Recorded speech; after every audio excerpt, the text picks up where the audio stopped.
Sa ginintuang panahon ng pelikulang Pilipino, may mga tambalang sumikat hindi lamang dahil sa kanilang husay sa pag-arte, kundi dahil sa isang kemistriyang lumalagpas sa pilak na tabing, isang pag-iibigang nasaksihan at sinubaybayan ng madla sa tunay na buhay. Isa sa pinakatanyag at kinakiligang tambalan noong dekada 50 at 60 ay ang binuo ni Zaldy Z. Shornak at Shirley Gorospe. Ang kanilang kwento ay hindi isang kathang-isip na binuo para sa pelikula. Ito ay isang salaysay ng dalawang pusong nagtagpo, nagmahalan, dumaan sa mga pagsubok at nanatiling magkasama hanggang sa huling sandali. Si Shirley Gorospe ay isang maningning na bituin na may pambihirang ganda. Isang mestisang aktres na ang kariktan ay nagmula sa pagsasanib ng lahing Pilipino at Portuges. Ang kanyang pangalan ay naging kasing kahulugan ng mga pelikulang tumatak sa kamalayan ng publiko. Kabilang ang mga tanyag na obrang gaya ng Pitong Gabi sa Hong Kong, Basta Pinoy, at sa bawat patak ng dugo. Bilang isang pangunahing contract star ng Premier Productions, isa sa mga dambuhalang estudyo ng panahong iyon, ipinareha siya sa tanyag na aktor na si Zaldy Z. Shornak. Ang kanilang tambalan sa pelikula ay naging isang makatotohanang pag-iibigan na humantong sa kasalan, isang pangyayaring lalong nagpatibay sa kanilang estado bilang mga idolo ng masa. Ang dokumentong ito ay isang pagbabalik tanaw sa makulay na buhay at karera ni Shirley Gorospe, mula sa kanyang mga pangarap sa Hawaii hanggang sa kanyang pamamaalam, mga unang taon at paghubog ng isang pangarap. Isinilang si Shirley Endoso noong 8 ng Hulyo 1938 at 38 sa Hawaii, Estados Unidos, sa isang pamilyang may magkahalong lahi. Ang kanyang ama ay isang Ilocano, habang ang kanyang ina naman ay isang Portuhes na naninirahan sa Hawaii. Ang pagsasanib na ito ng silangan at kanluran ang nagbigay sa kanya ng isang natatanging ganda na naging isa sa kanyang mga pasaporte sa daigdig ng sining. Sa murang edad pa lamang, malinaw na kay Shirley ang landas na nais niyang tahakin. Pangarap niyang maging isang bituin sa Broadway, isang entabladong nangangailangan ng disiplina at pambihirang talento. Upang ihanda ang sarili, nag-aral siya ng ballet at kalaunay naging isang mahusay na mananayaw ng jazz ballet. Ang pagsasanay na ito ay humubog hindi lamang sa kanyang kakayahang gumalaw ng may sining, kundi maging sa kanyang tindig at presensya, mga katangi ang dadalhin niya sa kanyang pag-aartista. Ang unang hakbang ni Shirley patungo sa katanyagan ay hindi sa entablado ng teatro, kundi sa isang patimpalak ng kagandahan. Sa edad na 17, noong 1956 siya ay kinoronahan bilang Miss Philippines California. Ang tagumpay na ito ay naganap sa isang pagdiriwang ng Araw ng Kalayaan na inorganisa ng komunidad ng mga Pilipino sa Los Angeles. Bilang gantimpala, nabigyan siya ng isang all-expense paid trip sa Pilipinas. Ang paglalakbay na ito, nasa simula'y isang premyo lamang, ang magiging tulay na mag-uugnay sa kanyang nakatakdang kapalaran. Pagdating niya sa Pilipinas, agad na napansin ang kanyang angking ganda at potensyal. Nakita siya ng respetadong filmmaker na si Cirio H. Santiago, isa sa mga haligi ng industriya ng pelikula. Kinumbinsi ni Santiago ang dalaga na subukan ng pag-arte.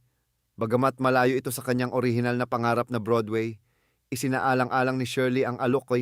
Ang kanyang unang pagsabak ay sa isang pelikulang kinunan sa Los Angeles at Disneyland, na nagsilbing panimula ng kanyang profesional na karera sa mundo ng entertainment. Ang opisyal na pagpapakilala sa kanya sa publikong Pilipino ay naganap sa pelikulang Sweethearts noong 1957. Dito, siya ay ipinakilala sa ilalim ng kanyang screen name na Shirley Gorospe.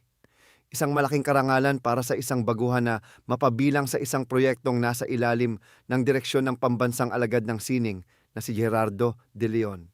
Ang pelikulang ito ang nagbukas ng pinto para sa kanya, at hindi magtatagal, isang mas malaking pinto pa ang magbubukas, ang pinto patungo sa puso ng kanyang magiging kabiyak. Pagtatagpo, pagtatambal at pag-usbong ng pag-ibig. Sa parehong taon ng kanyang debut, naganap ang isang makasaysayang pagtatagpo na babago sa takbo ng kanyang buhay at karera. Dumalo si Shirley sa isang courtesy call para sa nooy Pangulong Ramon Magsaysay sa Palasyo ng Malacanang. Sa pagtitipong iyon ay naroon din ang tanyag na aktor na si Zaldy Shornak, kasama ang ilang mga artista na bahagi ng isang basketball team. Ayon sa mga kwento, Ang kanilang pagkikita ay maituturing na love at first sight. Isang sulyap lamang ang kinailangan upang mag-apoy ang isang damdaming magiging pundasyon ng isa sa pinakamatagumpay na love team sa kasaysayan ng pelikulang Pilipino. Hindi nagtagal, sila ay opisyal na naging tambalan sa ilalim ng Premier Productions. Ang kanilang natural na kimistriya ay agad na kinagat ng masa. Gayunpaman, may isang balakid na kinaharap si Shirley sa simula ng kanyang karera, ang kanyang limitadong kaalaman sa wikang Tagalog. Dahil lumaki sa Amerika, hindi siya bihasa sa pagsasalita nito. Ngunit sa halip na maging hadlang, ginamit ito ng mga manunulat at direktor bilang isang katangian ng kanyang mga karakter. Madalas siyang gumanap bilang isang balikbayan o isang dayuhang napadpad sa Pilipinas. Isang papel na bumagay sa kanyang itsura at pananalita. Ang estratehiyang ito ay lalong nagpatampok sa kanyang kakaibang alindog habang lumalalim ang kanilang relasyon sa likod ng kamera. Lalong tumitindi ang kilig na hatid nila sa harap nito. Ang pagiging magkasintahan nila sa tunay na buhay ay naging isang open secret na lalong nagpaigting sa interes ng publiko. Sunod-sunod ang kanilang naging pelikula na pawang mga tagumpay sa takilya. Kabilang sa mga ito ang 1,957, Tipin, 1,958, Be My Love, Shirley My Darling, Obra Maestra, at You're My Everything, 1,950. Ang kanyang kamahalan at 7 gatang 1960, Materyales Fuertes, Hong Kong Honeymoon, Basta Pinoy, at Sa Bawat Patak ng Dugo, 1961, Espionage, Far East, 1962, Walang Susuko, 1963, Feel American Girl at Goryeo, Kahapon, Ngayon at Bukas. Ang kanilang mga pelikula ay naging salamin ng kanilang pag-iibigan at bawat eksena ay tila isang sulyap sa kanilang tunay na relasyon. Bagamat naging kasing kahulugan ng pangalan ni Zaldy Shornak ang pangalan ni Shirley Go Rospe, napatunayan din niya ang kanyang kakayahan bilang isang versatile na aktres. Nakatambal niya ang ilan sa pinakamalalaking aktor ng kanyang panahon, tulad nina Fernando Poe Jr., Pancho Magalona, at Bernard Beleza. Ang mga proyektong ito ay nagpakita na kaya niyang tumayo sa sarili niyang mga paa bilang isang bituin, ngunit ang mahika ng tambalang Shirley Zaldy ay nanatiling walang kapantay. Kasal, pamilya at mga pagsubok sa pagsasama. Sa gitna ng kanilang kasikatan, nagpasya sina Shirley at Zaldy na ihatid ang kanilang pag-iibigan sa susunod na antas. Sa tulong ng kanilang mga kaibigan sa industriya, sila ay lihim na nagpakasal sa isang seremonyang sibil sa Cainta noong Enero 1958 upang gawing opisyal ang kanilang pagsasama sa mata ng Diyos at ng kanilang mga tagahanga. Muli silang nagpakasal sa simbahan noong Marso ng parehong taon. Ang kanilang pagmamahalan ay hindi maikakaila. Maging sa set ng kanilang mga pelikula, saksi ang kanilang mga katrabaho sa matinding pag-ibig na namamagitan sa kanila. Kahit na matapos mag-asawa at magkaroon ng mga anak, nagpatuloy si Shirley sa pag-arte, gayon din si Zaldy. Ang kanilang pagsasama bilang mag-asawa ay hindi naging hadlang sa kanilang mga karera. Sa katunayan, ito pa ang lalong nagpalapit sa kanila sa puso ng mga manonood. Subalit, tulad ng anumang typical na relasyon, ang kanilang pagsasama ay hindi laging naging mapayapa. Dumaan din sila sa matitinding pagsubok. Matapos ang 5 taon ng pagsasama, nagkaroon ng lamat ang kanilang relasyon na humantong sa isang desisyon ni Shirley na diborsyuhin si Zaldy. Bumalik ang aktres sa Estados Unidos dala ang bigong puso. Ngunit para kay Zaldy, hindi pa tapos ang kanilang kwento. Dahil sa tindi ng kanyang pagmamahal, halos araw-araw niyang tinatawagan si Shirley upang humingi ng tawad at makiusap na bigyan siya ng isa pang pagkakataon. Ang kanyang pagtitiyaga ay umabot sa punto na sinundan niya ang asawa sa Amerika. Sa isang madamdaming tagpo na tila hango sa isang pelikula, pinunit ni Zaldy ang kanilang divorce papers sa harap ni Shirley. Isang simbolikong pagwawakas sa kanilang paghihiwalay at isang panibagong simula. Nagkabalikan ang dalawa at muling nagpakasal sa Las Vegas, Nevada. Isang patunay na ang kanilang pag-ibig ay mas matibay kaysa sa anumang pagsubok. Buhay sa Amerika at ang pagbabalik sa Pilipinas. Noong dekada 70, tuluyan ng nanirahan sa Amerika ang mag-asawa. Paminsan-minsan ay umuuwi si Zaldy sa Pilipinas upang gumawa ng pelikula, ngunit ang kanilang permanenteng tahanan ay nasa Estados Unidos na. Biniyayaan sila ng 2 anak na lalaki sina Zaldy Jr. na nakilala bilang Gory Zaldy at Rino. Si Zaldy Jr. ay naging isang transgender at isang entertainer na nakabase sa Chicago. Habang nasa Amerika, ipinagpatuloy ni Shirley ang kanyang koneksyon sa mundo ng sining at karangyaan sa ibang paraan.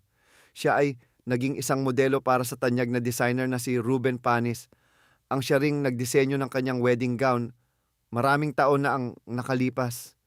Nanirahan sila sa Los Angeles, California, kung saan namuhay ang kanilang pamilya ng tahimik at matiwasay, malayo sa ingay at intriga ng showbiz. Makalipas ang mahigit 20 taon na paninirahan sa Amerika, nagpasya ang mag-asawa na bumalik sa Pilipinas noong unang bahagi ng dekada 70. Muling nasilayan ng publiko si Shirley nang sila ni Zaldy ay maging panauhin sa palabas ni Shirley G. Gonzalez. Inimbitahan din siya ng kanyang malapit na kaibigan ang aktres na Cecilia Rodriguez na mag-guest sa isang episode ng palabas na Ang Ganda ng Lola Ko sa QTV. Ang kanilang pagbabalik ay mainit na tinanggap, isang pagpapatunay na hindi sila nalimot ng industriyang minsan nilang pinagharian. Ang huling kabanata, pamamaalam at legasiya. Ang masayang pagbabalik ay sinundan ng isang malungkot na yugto. Noong 2002, pumanaw ang kabiyak ni Shirley na si Zaldy Zeshornak sa edad na 64. Ang kanyang pagkawala ay nag-iwan ng isang malaking puwang sa puso ni Shirley at siya ay lubos na nagluksa. Sa isang panayam, ibinahagi niya kung gaano kahirap para sa kanya na magpatuloy sa buhay nang wala si Zaldy. Ayon sa kanya, sa mga unang taon matapos pumanaw ang asawa, tuwing may mag-aaya sa kanyang lumabas kasama ang mga kaibigan, madalas niyang nasasambit na kailangan muna niyang magpaalam sa kanyang asawa. Bigla siyang matitigilan kapag naaalala niyang wala na ito. Ang ganitong mga pagkakataon ay tumagal ng ilang taon. Isang masakit na paalala ng kanilang malalim na ugnayan hanggang sa unti-unti niyang natanggap ang katotohanan. Nagpatuloy ang buhay para kay Shirley hanggang sa isang araw, siya ay naaksidente at nabagok ang kanyang ulo. Agad siyang dinala pabalik sa Amerika para sa mas ususing pagsusuri. Doon, natuklasan ng isang malubhang karamdaman. Mayroon siyang full-blown brain cancer. Ayon sa mga balita, ang cancer ay natuklasan lamang 1 buwan bago siya pumanaw. Pinili ni Shirley na ilihim ang kanyang sakit sa marami sa kanyang mga kaibigan. Ayaw niyang maging abala pa sila sa kanyang kalagayan. Sa huli, noong ika-9 ng Hulyo 2011, isang araw matapos ang kanyang ika-73 kaarawan, binawian ng buhay si Shirley Gorospe. Si Shirley ay inilarawan bilang isang malumanay, mapag-aruga at mapagmahal na tao. Hindi lamang sa kanyang pamilya, kundi pati na rin sa kanyang mga kaibigan. Mahilig siyang maglaro ng golf, isang libangan na nagsilbi niyang ehersisyo at bonding time, kasama ang asawang si Zaldy hanggang sa kanilang pagtanda.